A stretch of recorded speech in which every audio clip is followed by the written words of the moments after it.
फाइनाइ तालनि बिसिं हास्तेव खुलुक जागना थागै दङ kidney transplant नि डिपार्टमेन्ट जिपिपि सखामनांगौ अमनति काहाम खेनो नायगौ जाग दङ जतनो काहाम कडों तंखे फाइनाइ जुन तालनि सेकेन्ड उइक नि बिसिङनो चेंगजागनाय स्रां सालो अकग्न कक्तमा थुंनाय रोगनि बेसकांगो शाखा हास्तेनि मन्त्री अक्रा डॉक्टर मानिक साहा सालब्रुम ब्रुमनो बेलायनो बाङै दङ किडनी बेमार रग त्रिपुरा हास्तेव किडनी बेमारनि बागै ताबुकफानो काहाम शाक नायना बागै थाइकरिखौ किडनी ट्रान्सप्लान्ट खालायना बागै जतनो फातार हास्तेव मा थांबायो जेनु खुङो किडनी डोनेट खालायनाय दङ बरक ब फातार हास्तेव मा थाङै किडनी ट्रान्सप्लान्ट खालायनि मानिया तामुनि हिनमाले फातार हास्तेनि प्राइवेट शाखाम नगरगो रां गोबां बाय किडनी ट्रान्सप्लान्ट खालाय रिउइ मानिया बाक्सा बाक्सा बर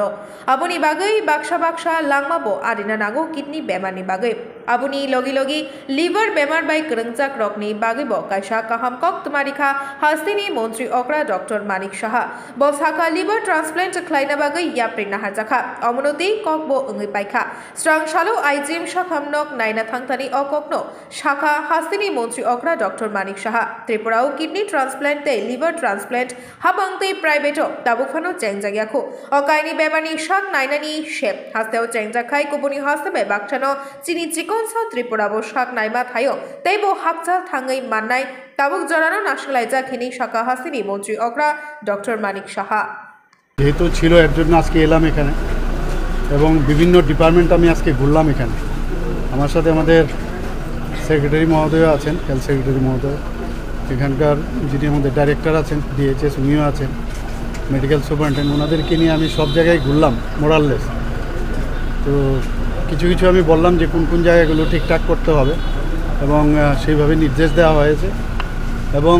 খালি কয়েকটা জিনিস আমি বললাম এইগুলো ঠিক করলেই একদম আপ টু ডেট হয়ে যাবে সেই বিষয়গুলো আমার নজরে এসছে এবং নিশ্চয়ই সেগুলো আমরা করব এবং আমি বারবারই এইভাবে আসবো এসে আমি চেষ্টা করব যখনই সময় পাই আসার জন্য মাঝে মাঝে পত্রপত্রিকায় দেখি বিভিন্ন নিউজ তো প্রপারলি যদি পেশেন্টকে মনিটর করা যায় পেশেন্টকে রিসিভ থেকে আরম্ভ করে মানে তাদের এক্সিট পর্যন্ত তাহলে কিন্তু অনেক সমস্যার সমাধান হয় তো এই বিষয়গুলো দেখলাম এজিএমসিতে যখন আমি গেলাম সেখানেও সমস্ত বিষয় নিয়ে আমি যে কথাগুলো বললাম সেক্রেটারি মহোদয় অলরেডি সেই কাজগুলো উনি করছেন যে বিষয়গুলো আমার গোচরে এসছে এখানেও আমি দেখলাম সেগুলো নোট ডাউন হয়েছে সেগুলো যেখানে যেখানে খামতি আছে সেগুলোও ঠিক হবে কিছু কিছু ইনফ্রাস্ট্রাকচার কিছু ডেভেলপমেন্ট লাগবে কিছু মেশিন আছে ওই যেটা আমি বারবার বলি যে এএমসি ছিল এএমসি এক্সপায়ার হয়ে গেছে তো আমি বললাম যে নতুন করে যাতে আবার রিনিউ করা হয় এবং ইমার্জেন্সি মেডিসিন থেকে আরম্ভ করে এখানে এন্টি রেবিস থেকে আরম্ভ করে সব আমি ডিপার্টমেন্ট এবং ক্লিনিকগুলো আমি ঘুরলাম ভালো আমি স্যাটিসফাইড কিন্তু তারপরেও স্যাটিসফ্যাকশনের তো শেষ নেই যাতে আরও 100% স্যাটিসফ্যাকশন হয় সেই দিকে আমার নজর আমাদের সরকারের নজর সেই মানে সেটা মাথায় রেখে কথাগুলো এখানে আমি বলেছি যে এগুলো যেন নজর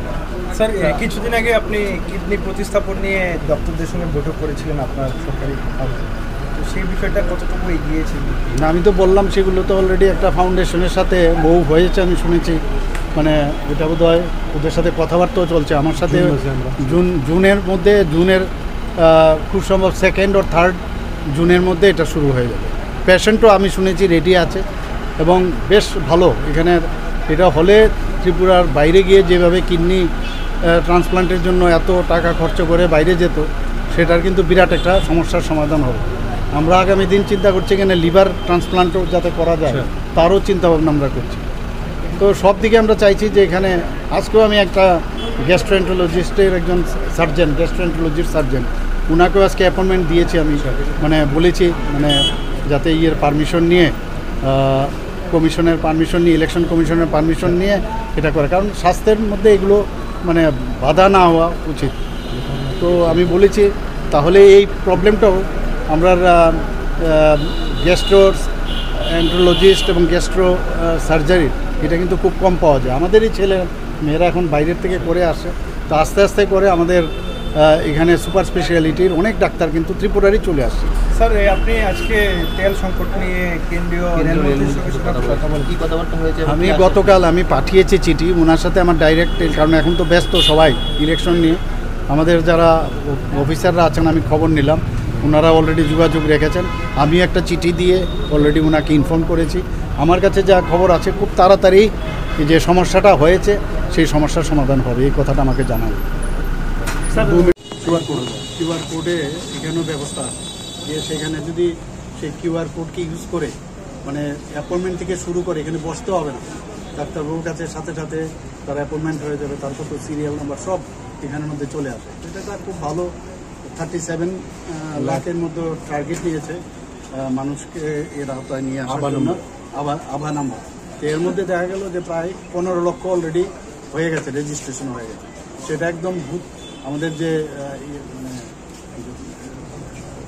ডিস্ট্রিক্ট লেভেল, তারপরে আপনার এসডিএম লেভেলে সব জায়গার মধ্যে সমস্ত হসপিটালে এই আস্তে আস্তে করে সব জায়গায় কভার করতে হবে। সেটা খুব ভালো আমি দেখলাম। পেশেন্টের নাম নিয়ে এখানে বসে থাকতে হবে।